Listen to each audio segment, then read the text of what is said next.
Man, that Yellow Cage guy sure likes to sing.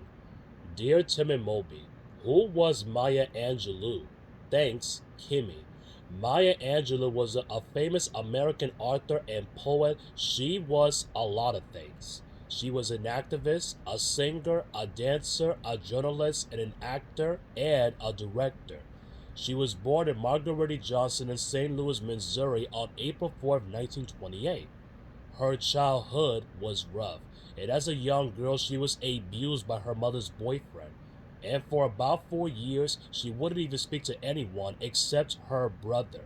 She moved back and forth between homes, and sometimes she didn't even have a home.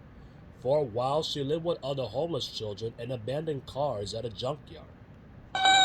We know she even went through some really hard times, but Angelou turned those struggles into a great literature. Her poems and plays and books and explore oppression in lots of different forms, and oppression of black people by white people, and of women by men, and of the poor by the rich. Her most famous work is I Know Why the Caged Bird Sings, which was published in 1969.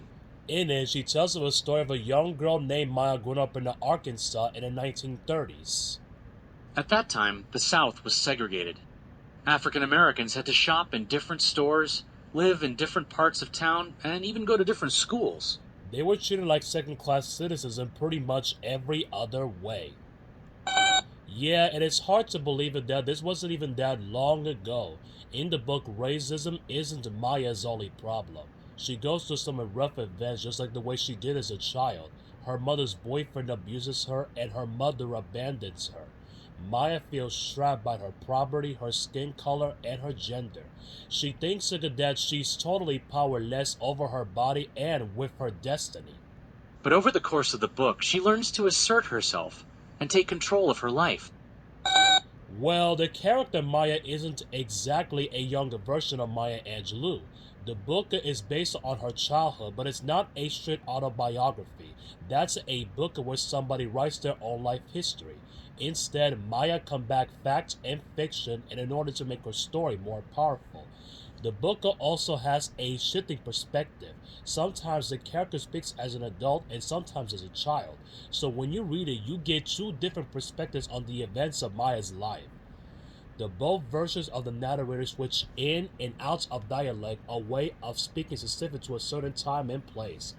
Maya uses the language to evoke the South of the 1930s. Yup, Yep. and it was praised by critics and became a huge bestseller. She followed it up with 5 more autobiographical novels that cover for the rest of her life, as well as several volumes of poetry. One, called Give Me a Cool Drink of Water 'Fore I Die, was nominated for the prestigious Pulitzer Prize. Maya also had a career in film and television, writing screenplays, directing films, and appearing TV programs. She's even been nominated for Tony and Emmy Awards for acting. So, in 1993, she read her poem on the post of the morning at President Bill Clinton's inauguration. She became the first African American and the first woman but to receive this honor. And in 2010, she accepted the Medal of Freedom from Barack Hussein Obama, the country's first African American president. At the turn of her life, Maya never slowed down. She was finishing a new book when before her death in 2014, she was 86. Hey Hey Moby, Moby, why don't we open that that cage for a minute?